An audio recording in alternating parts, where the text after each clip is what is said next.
ମୁଁ ବିଶ୍ୱ ଭାତୃତ୍ୱ ଦିବ୍ୟାତ୍ମ ପରିଷଦର ସଭାପତି ନିମାଇ ଚନ୍ଦ୍ର ଦାସ।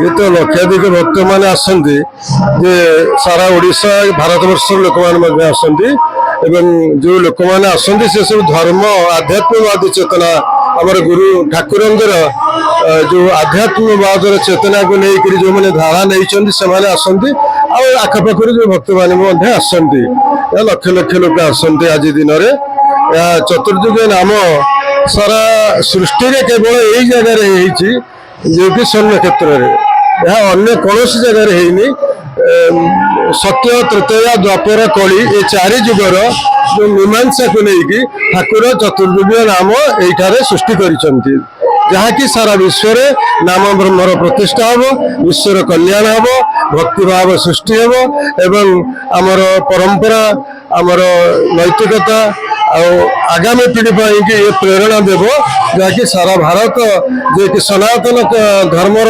स्रष्टा एवं ये सनातन धर्म प्रतिष्ठा करने ठाकुर यह प्रयास। मो ना आज्ञा नेपाल चंद्र दास मत दादा बोली समस्त परिचय मो दादा नाम परिचित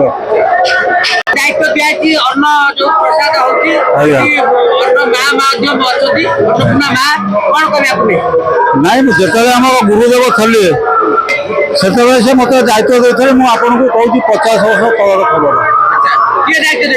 मो गुरु थे हाँ केवल मुझे खंडा एक्सट्रा को संभाली आज पर्यटन ये खंदा संभाई जो खाली आम ये नुह ओडिशा जिते खंदा हो जाऊँगी यात्रा पड़ी मुझे प्रोग्राम हो प्रोग्राम रोसे जानी नी मत रोसे सी तालीम कले कहले तुम्हें मो रोषशाला दायित्व नब मत सी आचार्य घोषणा कले कहले तुम्हें हूँ रोषशाला मुख्य आचार्य तुम पाखे 100-150 कि 50-60 एमती लोक कम करेंगे तुम्हें बापा माँ भाया चल खाद्यपेयर जोगाड़ दब आज्ञा मो ना सुरेश कुमार जेना साधारण संपादक विश्वात्मता दिव्यात्मा परिषद कीर्तिज्योति आश्रम स्वर्णक्षेत्र महांगा चतुर्युग नाम हूँ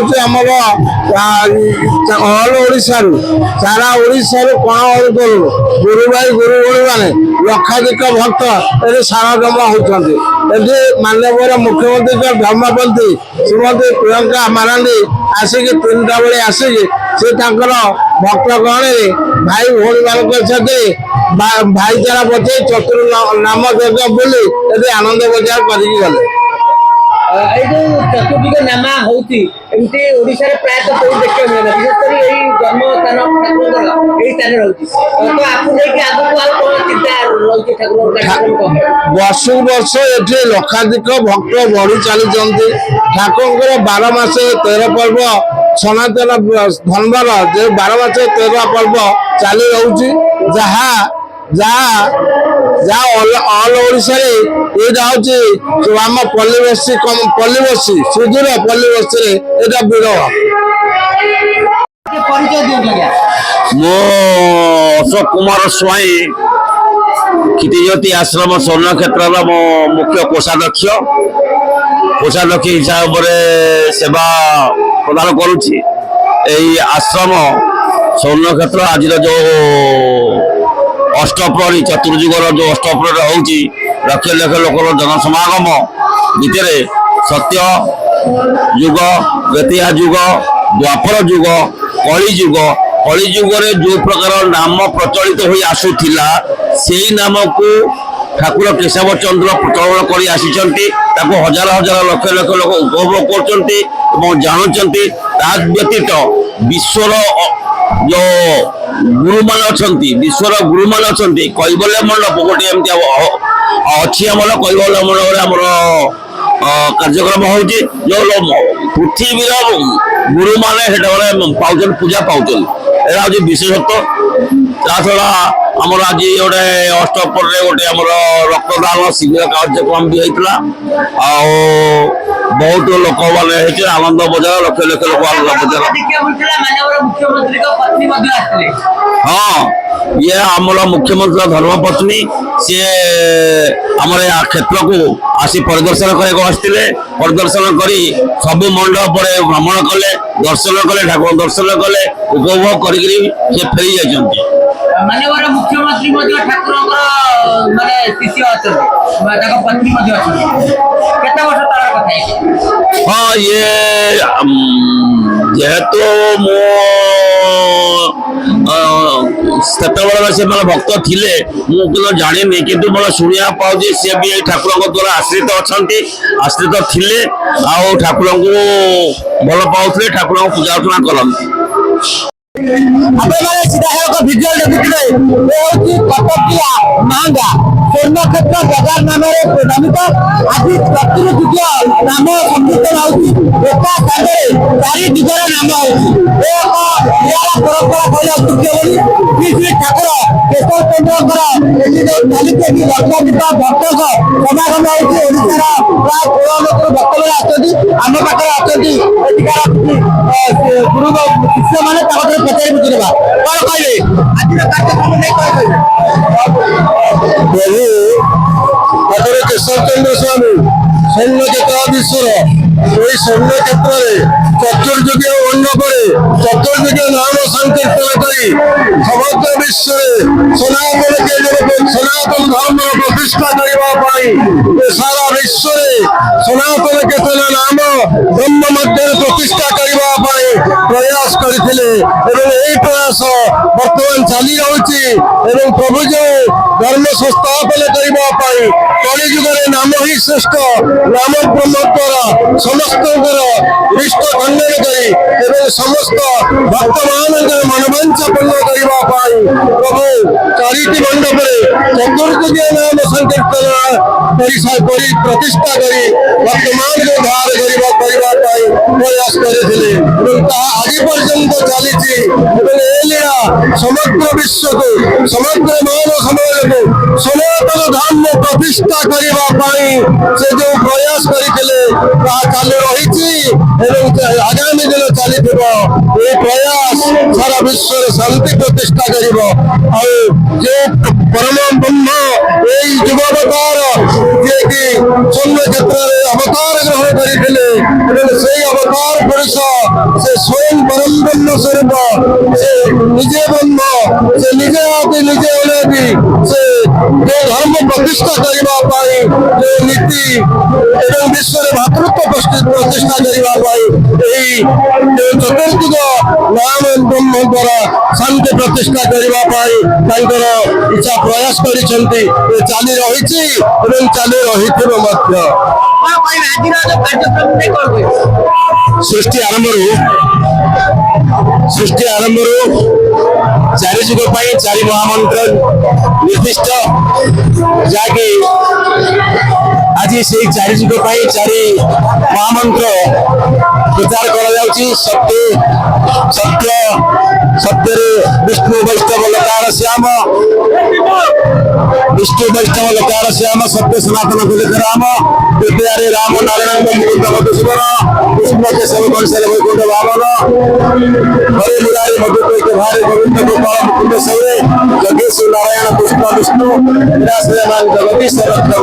ଆଜି କଳିର ଅନ୍ତିମ ସମୟରେ ମହାମନ୍ତ୍ର ନାମ ପ୍ରଚାର କରିବା ପାଇଁ ହରେ କୃଷ୍ଣ କୃଷ୍ଣ କୃଷ୍ଣ ହରେ ହରେ, ହରେ ରାମ ରାମ ରାମ ହରେ ହରେ, ଚାରି ମଣ୍ଡପରେ ଚାରି ପ୍ରକାର ନାମ ଚୈତନ୍ୟ ମହାପ୍ରଭୁ ନିର୍ଦ୍ଧାରିତ କରି ଯାଇଛନ୍ତି, ଯାହାକି ଆଜି ଠାକୁର କେଶବ ଚନ୍ଦ୍ର ତାଙ୍କୁ ପ୍ରକାଶ କରୁଛନ୍ତି। କଣ କହିବେ ଆଜିର ଯୋଉ କାର୍ଯ୍ୟକ୍ରମ ନେଇ କଣ କହିବେ? ଚାରିଟା ମଣ୍ଡପରେ ଚାରି ଯୁଗର ନାମ ସଂକୀର୍ତ୍ତନ ଚାଲିଛି। ଇଏ ସତ୍ୟ ତ୍ରେତା ଦ୍ୱାପର କଳି ଚାରି ଯୁଗର ଭକ୍ତମାନଙ୍କର ଏଠି ମିଳନ ପର୍ବ ପାଳନ ହଉଛି।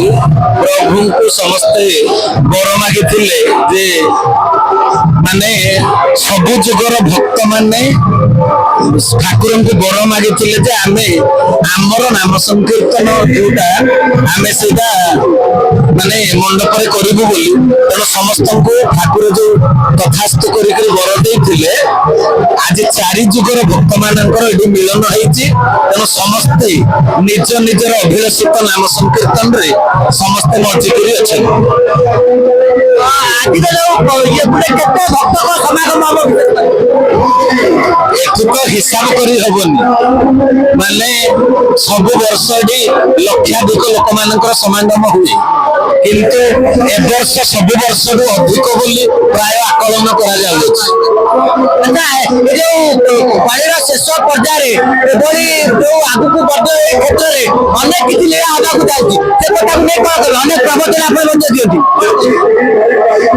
ଇଏ ହଉଛି କଳିଯୁଗର ଲୀଳା କ୍ଷେତ୍ର। ତେଣୁ ଏଠି ସବୁ ଯୁଗର ଭକ୍ତମାନେ ଏଠି ସମସ୍ତଙ୍କର ମିଳନ ହଉଛି, ସମସ୍ତେ ଆସୁଛନ୍ତି। ଅନେକ ଅଲୌକିକ ଘଟଣା ଘଟୁଛି, ଯୋଉ ଅଲୌକିକ ଘଟଣାକୁ ବର୍ତ୍ତମାନ ବୈଜ୍ଞାନିକ ମନୋବୃତ୍ତିର ଲୋକମାନେ ମଧ୍ୟ ତାକୁ ସ୍ୱୀକାର କରିପାରୁ ନାହାନ୍ତି। ତେଣୁ ଆଗକୁ ଅନେକ ଘଟିବାର ମଧ୍ୟ ଅଛି। ଯୁଗ ମୀମାଂସାର ଯୋଉ ସୂତ୍ର ରହିଛି ସେଟା ଏଇଠୁ ସାରା ବିଶ୍ୱକୁ ବିଚ୍ଛୁରିତ ହବ। ଆଚ୍ଛା, ଗୋଟେ କୁହାଯାଉଛି ଯେ ତୃତୀୟ ବିଶ୍ୱଯୁଦ୍ଧ ପାଇଁ ସଜବାଜ ହେଲାଣି ଏକ ପ୍ରକାର ବିଶ୍ୱ, ତ ଆକୁ ନେଇକି ଭାରତ ଉପରେ ଏବଂ ଓଡ଼ିଶା ଉପରେ କଣ ପ୍ରଭାବ ପଡ଼ିବ? ନାଇଁ, ଭାରତ ଉପରେ କୌଣସି ପ୍ରକାର ନେଗେଟିଭ ପ୍ରଭାବ ପଡିବନି। ଉତ୍ଥାନ ପତନ ସବୁବେଳେ ଲାଗିକିରି ରହିଛି। ତେଣୁ ଭାରତର ନିହାତି ଭାବରେ ପ୍ରଭାବିତ ହବ, କିଛି କ୍ଷୟକ୍ଷତି ହବ। କିନ୍ତୁ ଭାରତର ଯୋଉ ମହାନତା, ଭାରତର ଯୋଉ ରହିଛି ବୈଶିଷ୍ଟ୍ୟ, ଏଟା ତାକୁ କେହି ପ୍ରଭାବିତ କରିପାରିବେ ନାହିଁ। କିନ୍ତୁ ତୃତୀୟ ବିଶ୍ୱଯୁଦ୍ଧ ଯୋଉ ହବ ସେଟା ପ୍ରାୟ ସୁନିଶ୍ଚିତ ବୋଲି ଜଣାପଡୁଛି। କାହିଁକି ନା ଯେତେବେଳେ ବଡ ବଡ ଲୋକମାନେ ଯୋଉମାନେ ଇଣ୍ଟେଲେକ୍ଚୁଆଲ, ସ୍ପିରିଚୁଆଲ, ଯୋଉମାନେ ସାଇକୋଲୋଜିକାଲ, ସେ ଯୋଉମାନେ ଶିକ୍ଷିତ ବୋଲି କହନ୍ତି, ସେମାନଙ୍କ ଭିତରେ ଯେତେବେଳେ ସଦାଚାରଟା ଦେଖାଯାଏନି, ସେତେବେଳେ ଯୁଗ ପ୍ରଭାବିତ ହୁଏ, ବିପଦ ଆସେ। ତେଣୁ ମୁଁ ତ ଖୋଲିକିରି କହିବିନି, ବର୍ତ୍ତମାନ ପୃଥିବୀ ପୃଷ୍ଠର ଯୋଉମାନେ ଉଚ୍ଚ ଶିକ୍ଷିତ ସେଇମାନେ ବର୍ତ୍ତମାନ ଅସଦାଚାରରେ ଅଛନ୍ତି। ଆପଣ ସେ କଥା ଏପ୍‌ଷ୍ଟାଇନ୍ ଫାଇଲରୁ ଜାଣିଥିବେ। ତେଣୁ ଯୋଉଟା ଭାଗବତରେ ଲେଖା ଥିଲା, ପ୍ରଥମ ସ୍କନ୍ଧ 3ୟ ଅଧ୍ୟାୟ 25 নম্বର ଶ୍ଲୋକରେ ଅଥସୌ ଯୁଗ ସନ୍ଧ୍ୟାୟ ଦସ୍ୟୁ ପ୍ରାୟସୁ ରାଜସୁ, ରାଜା ମହାରାଜା ମାନେ ଦସ୍ୟୁ ପ୍ରାୟତଃ ଆଚରଣ କରିବେ, ଆଉ ସେତେବେଳେ ଯୁଗ ପ୍ରଭାବିତ ହବ। ବର୍ତ୍ତମାନ ସେଇଟା ଅଛି, ନଷ୍ଟ ହବନି କିନ୍ତୁ ପରିବର୍ତ୍ତନ ହବ। ମାନେ ଯେମିତି ଯୁଗକୁ ଯୁଗ ଏଇ ମତେ ପରମାନନ୍ଦ ଜଗତେ ନିଶ୍ଚିତ ପରିବର୍ତ୍ତନ ତାର ହଉଛି। ତାହେଲେ ଯୋଉ ଭଳି ଭାବେ ଏଠି ନିରାପଦ ହବା କଥା, ସେ ଭାବେ ଯୋଉ ଲେଖା ହେଇଥିଲା ଠାକୁରଙ୍କର କେଶବଙ୍କ ଜରିଆ କୂଳରେ ଆଉ ଲୀଳା ହବାକୁ ନିଶ୍ଚିତ ରୂପରେ ଲୀଳା ଯୁଗେ ଯୁଗେ ଘଟିଛି, ସବୁ ଯୁଗରେ ଘଟିବ। ସେ ଲୀଳାକୁ କେବଳ ସାକାର ଭାବରେ ଥିବା ଭକ୍ତମାନେ ସ୍ୱୀକାର କରିପାରିବେ, ଅନ୍ୟ ସମସ୍ତେ ସ୍ୱୀକାର କରିବେ ନାହିଁ।